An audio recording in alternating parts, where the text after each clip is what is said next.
আসসালামু আলাইকুম এভরিওয়ান, সবাই কেমন আছেন? আশা করি সবাই ভালো আছেন। আমিও আপনাদের দোয়া ও ভালোবাসায় অনেক ভালো আছি। চলে আসলাম আরও একটা নতুন মজাদার রেসিপি নিয়ে। আজকে আমি বরবটি দিয়ে মাছ দিয়ে কীভাবে রান্না করব তা আপনাদের মাঝে শেয়ার করতে আমি নাসিম আক্তার চলে এসেছি আপনাদের মাঝে। প্রথমে আমি বরবটিগুলো মাঝারি আকারে করে কেটে নিলাম, দেখেন। তারপর আলুগুলো মাঝারি আকারে কেটে নিলাম। তারপর মাছ দিয়ে আলু দিয়ে বরবটি দিয়ে মজাদার রেসিপি আজকে আপনাদের মাঝে শেয়ার করতে আমি চলে এসেছি। দেখেন আমি কিভাবে সবগুলা কেটে নিয়েছি। দেন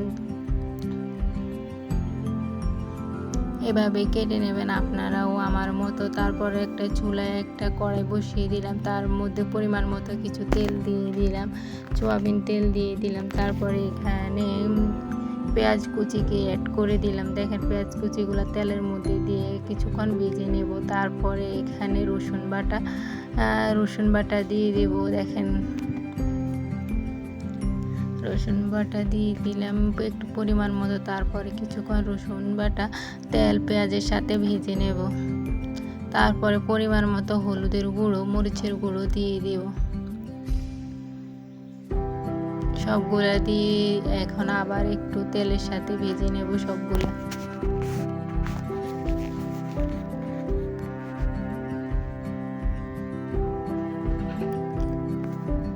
দেখেন আমি সবগুলা এখানে ভাজা হয়ে গেছে। তারপরে পরিমাণ মতো একটু লবণ দিয়ে দেব।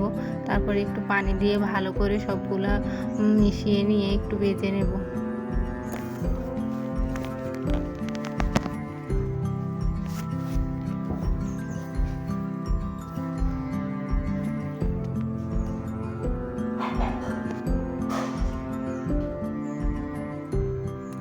দেখেন আমার মশলার কালারটা কত সুন্দর হয়েছে। তারপর আরেকটু পরিমাণ পানি দিয়ে ভালো করে কষিয়ে নেব মশলাগুলোকে।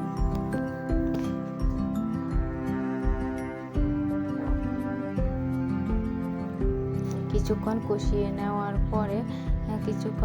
নেওয়ার পরে তারপর মাছগুলো অ্যাড করে দেব। ওখানে মশলাগুলোর সাথে মাছগুলো অ্যাড করে দেব যাতে মশলা মাছের মধ্যে যায়, তার জন্য।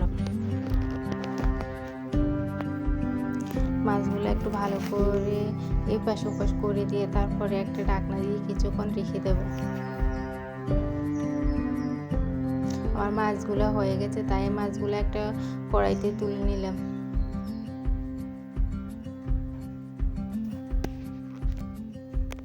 দেখেন মাছগুলো একটা কড়াইতে তুলে নেওয়ার পরে আলুগুলো ওখানে দিয়ে দিলাম। দেখেন আলুগুলো দিয়ে দিলাম মশলার মধ্যে।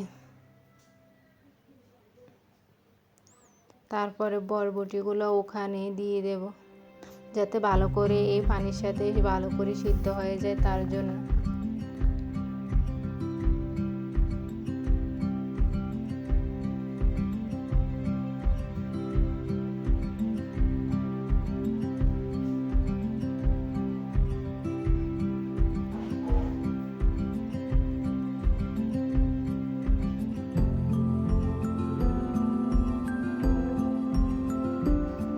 তারপর একটা ঢাকনা দিয়ে কিছুক্ষণ রেখে দিলাম। দেখুন কিছুক্ষণ রাখার পর আবার ঢাকনাটা তুলে এখন আবারও এই পেঁয়াজ ওপাশ করে দেব ভালো করে, যাতে মশলাগুলোর সাথে সবগুলো অ্যাড হয়ে যায়, তার জন্য। তারপরে আমার সবগুলো সিদ্ধ হয়ে গেছে বরবটি আর আলু। তার সাথে এখন আমি বাটা নারকেল ইউজ করলাম। দেখেন বাটা নারকেল দিলে বরবটির সাথে অনেক মজা হয়, তার জন্য আমরা নারকেল ইউজ করলাম। ভালো করে মিশিয়ে নেব ওইগুলোর সাথে।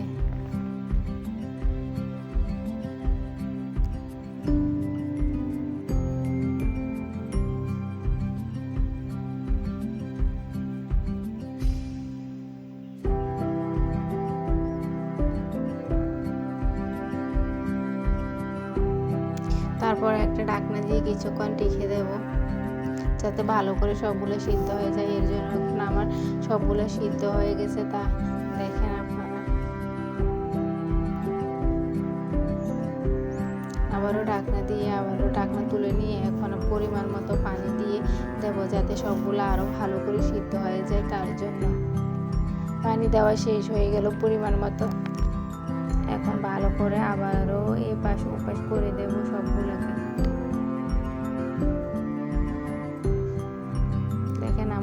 রান্না প্রায় শেষ হয়ে আসছে। এখন আমি মাছগুলো ওখানে অ্যাড করে দেবো, যাতে মাছের সাহায্যে ঝোলের সাহায্যে সবগুলা ভিতরে ঢুকে, তার জন্য।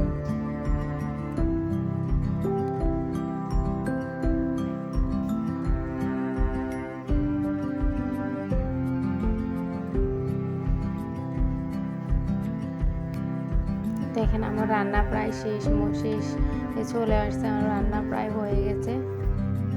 এখন আমি একটা